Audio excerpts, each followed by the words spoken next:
ideas. Planning a date is frustrating and stressful at times, so don't try to reinvent the wheel. You have plenty of resources you can use.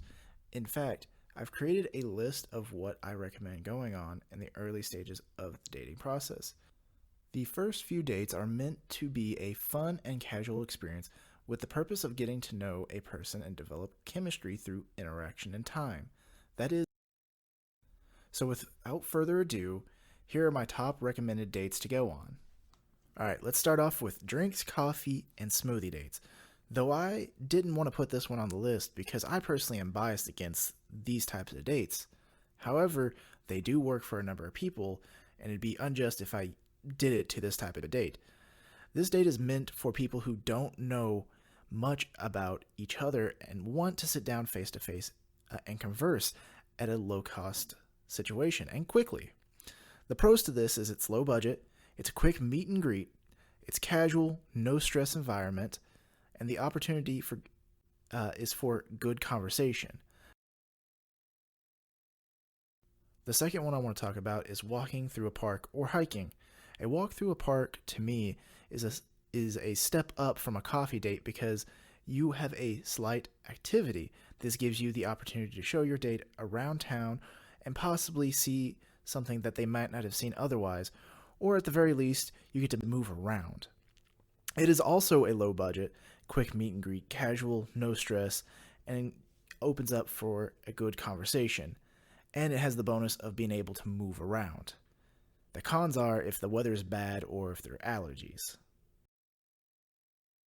Next I have billiards or pool. This is a game that most people are not a pro at, and you can have fun, laugh, and even do light teasing while playing.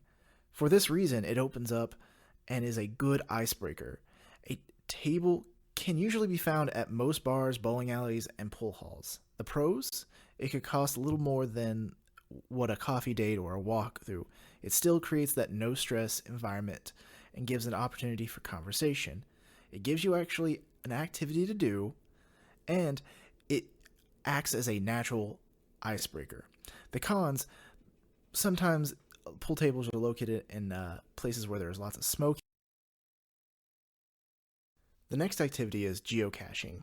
This is an activity in which you use a global positioning system on your mobile device and use other navigational techniques to find containers called geocaches or caches at specific locations marked by coordinates. It's basically an outdoor treasure hunting game where you are looking for containers that people have hidden. All you do is Google it, download the app, and play. It's extremely low budget, it's a good opportunity for conversation, and it's an engaging activity so you can see how you and your date collaborate together when finding these items. The cons are the same as any outdoor activity: allergies.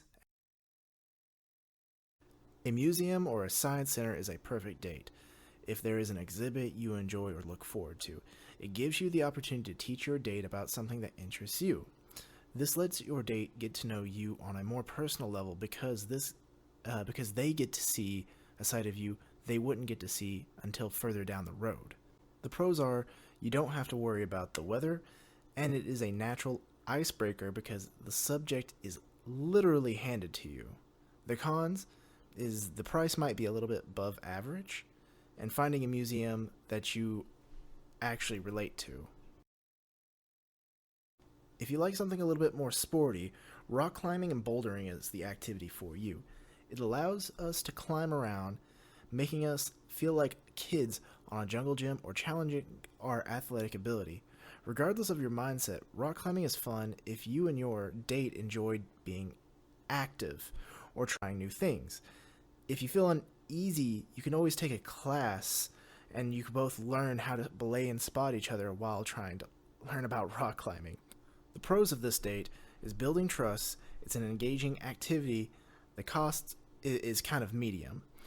The cons is you'll end up sweaty. You're not going to look as cute. And as mentioned in rock climbing, you can take a class. There are a number of classes out there that you can take. And there are interactive activities where you are being guided through a process by a teacher. Now, I'm sure you didn't need me to explain that, but taking your date to A class offers you a simple activity that's put together by other people. It also gives you leeway on your conversation because you'll have to focus on the task at hand. The pros in taking classes as a date is if you're shy, it gives you a bit of space between conversations. There's little planning involved. You get to learn something new, and there are many different types of. Personally, one of my favorite first date ideas is creating a tie-dye t-shirt. I understand this seems like a lame idea at first as a date option. However, hear me out. Before you judge it so quickly, this is a unique, cute, and cost-effective date that gives you a small activity that allows for a lot of conversation. When thinking of dates in general, no one is thinking of tie-dye t-shirts. This will make you stand out from other people. Also, your date gets to take home a souvenir that will remind them of this date. The pros is it's cost effective. It's around 20 or 30 bucks. Next up is karaoke. Karaoke is a good, energetic, feel-good atmosphere date.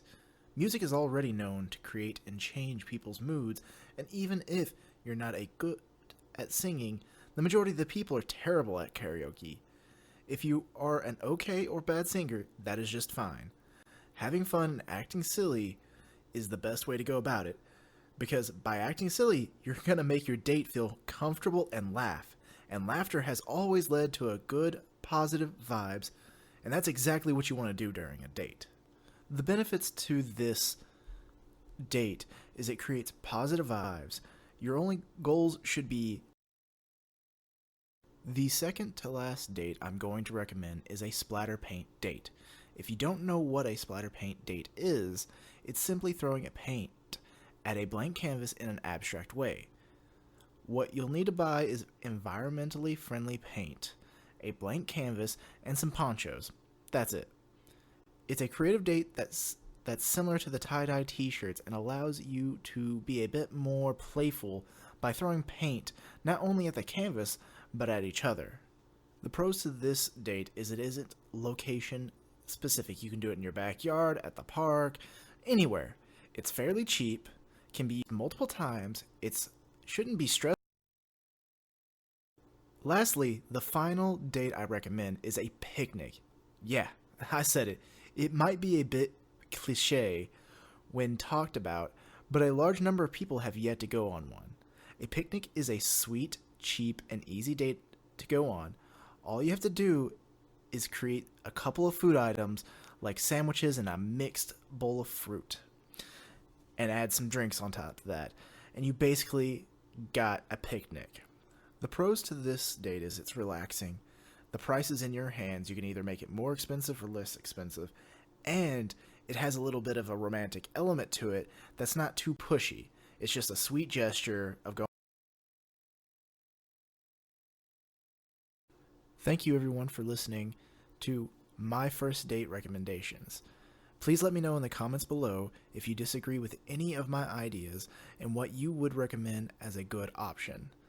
As always, if you enjoyed my video, please like and subscribe.